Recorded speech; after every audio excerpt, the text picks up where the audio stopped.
dito, kailangan po nating pindutin yung show more. At ito na ang solusyon na hinahanap mo para bumalik sa dati at maging recommendable ulit ang Facebook page at Facebook profile mo. What's up sa inyo mga katropa? Kamusta kayo at kamusta naman ako? You know! So ngayon for today's video ay magkakaroon na naman tayo ng isang simpleng tutorial na kung saan ituturo ko sa inyo kung paano nga ba ibalik sa recommendable ang inyong mga Facebook page at Facebook profile. Pero bago tayo magsimula, pasok, intro!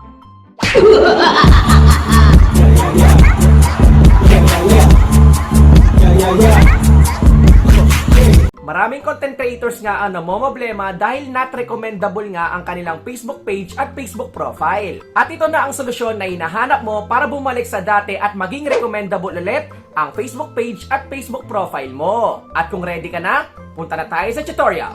Let's go! Ang unang step na kailangan po natin gawin ay i-open natin ang ating Facebook account. At dito naman po ay kailangan po nating tulungan yung content creator na yon. So for example ay search natin yan dito sa may search bar. So dito, i-type lang po natin yung content creator na tutulungan natin sa pagiging not recommendable. So dito, for example, napuntahan na natin yung Facebook profile niya or mismong Facebook page niya. Ang next step naman po na kailangan gawin ay pindutin lang natin yung videos. At dito naman po sa may videos ay kailangan lang po nating pumili ng kahit anong videos na meron siya. So take note lang po, kahit anong pong video ay pwede po natin panoorin. So dito, mamimili lang ako ng isa. So for example, ito yung video na napili ko. Just take note lang po na malaking tulong para bumalik sa recommendable kung papanoorin natin ng buo simula umpisa hanggang dulo yung video na pinapanood natin. At ngayon naman po ay kailangan po nating pindutin yung tatlong dot sa taas. Yan, so pindutin natin yan. At dito may lalabas po na show more at show less. At dito kailangan po nating pindutin yung show more para ma-notify si Meta na gusto natin yung mga videos and contents ng content creator na yon. Kumbaga gusto natin na ma-notify tayo sa mga upcoming videos niya. So malaking tulong yon para bumalik sa recommendable yung mismong profile recommendation niya. After po natin mapindot ang show more ay may lalabas po na you will see more from Steve Mart De Castro in video.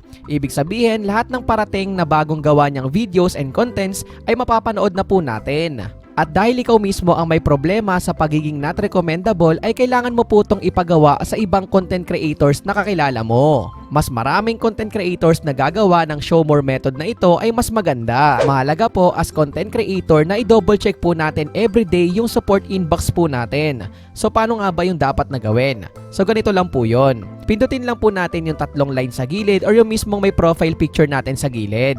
So dito kailangan lang po nating scroll down at makikita po natin dyan yung help and support. So pindutin po natin yan. Dito naman po sa may help and support ay makikita po natin dito yung help center, support, at support inbox. So pangatlo po yan. So pindutin po natin yung support inbox. At syempre, para malaman at makita po natin kung meron nga ba tayong violation ay makikita po natin yan dito sa may your alerts. So kailangan po nating i-double check palagi yan. At pindutin lang po natin. At ayan, kung makikita po natin dito ay may tatlong notification or status na kailangan po nating i-double check. Meron po dito about sa community standard on spam at also about sa pagla-live natin. So kailangan po nating i-double check yan. So dito minsan nagkakamali talaga si Lolo Meta about sa mga post natin. So dito automatic na take down niyan pero minsan nagsorry naman sila kapag merong error. Para bigyan kayo ng isang example about sa copyright na violation, so ito po yun. So dito makikita nyo po yung pagla-live ko dito ay close na po yan at hindi po yan naka-open. Ibig sabihin na naka-close ay okay na po at dispute accepted na po yan. So nasettle na po natin yan at naayos na po natin yan. So dahil nga na-detect ni Facebook na merong audio or merong sound sa background ko na narinig nila at na-detect nila, ay kailangan po nating ayusin yon dahil bawal po yon sa certain countries or sa iba't ibang bansa na possible na bawal talaga yon. So kailangan po nating i-delete or i-remove or i-dispute po natin. So dito po sa case ko ay mas minabuti ko na i-dispute po yon since sa tingin ko wala naman pong mali doon. So dito kailangan po nating linisin yung mismong account natin sa pagbura ng mga violation. So ito po yung isang example na inaccept po ni Lolo Meta yung mismong dispute natin. So dito may nakalagay po na your dispute was accepted. Ibig sabihin na fix or naayos na po natin yan. So i-close lang po natin. So ganun po yung kailangan nyong gawin sa support inbox ninyo dito sa My Your Alerts. So kailangan nyo everyday na mag-monitor kung meron nga ba kayong violation or wala. So mas maganda na i-double check po natin palagi yan. After natin ma-check lahat ng violations natin sa ating support inbox, ay mahalaga din po na i-double check po natin mabuti at i-monitor yung mga videos and reels na ina-upload natin sa ating mismong Facebook page or mismong Facebook profile. So punta lang tayo dito sa may videos natin at i-double check lang natin kung yung mga videos na yon, lalo na yung mga nagte-trending, nagba-viral, ay ayun po yung mabilis na ma-detect ni Lolo Meta. At dito sa mga videos and reels na na-upload na po natin ay pwede po nating i-check yung sound effects, background music, photos and images na ginamit po natin doon sa video and reels na yon.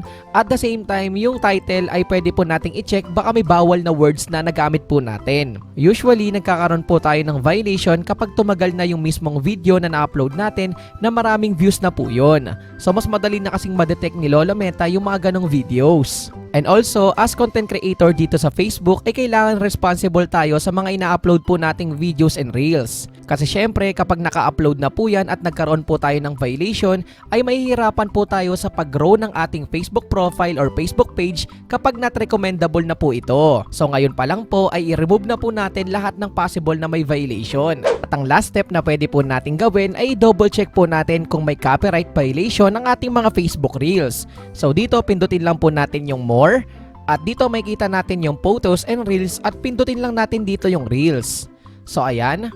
So dito mapupunta tayo dito sa mga na-upload na natin na Facebook Reels. So madami-dami po yan at hanapin lang po natin kung meron nga po dyang na-mute or muted or nawala yung music dahil nga sa copyright violation sa music na ginamit natin. So in case lang na may copyright violation kayo or may problem kayo sa background music na ginamit ninyo, ay okay lang naman po yun. So pwede nyong palitan or i-replace yung music at the same time pwede nyo ring burahin yung reels nyo. Pero para sa akin, mas maganda kung mag-replace na lang po kayo ng music na gagamitin po ninyo.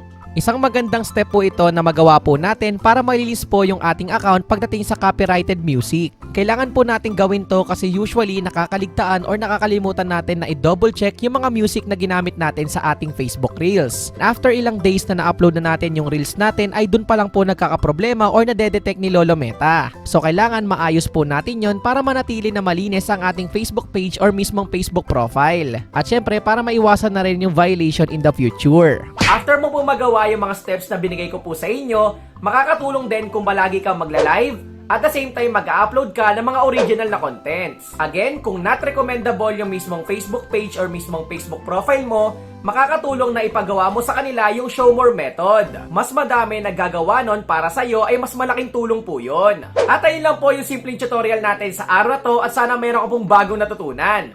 At kung ikaw ay may clarification, suggestions, or questions, ay pwede mo yung i-comment dyan sa may comment section sa baba. And also pwede mo rin i-like and follow yung Facebook profile natin na may kita mo dito. At syempre kung napadaan ka lang at bago ka dito sa YouTube channel ko ay welcome na welcome ka. Pwede ka mag-subscribe at pindutin ang mahiwagang notification bell para sure at 100% sure na updated ka sa mga future uploads ko. You know, peace out, like, comment, and subscribe. Peace! Walog!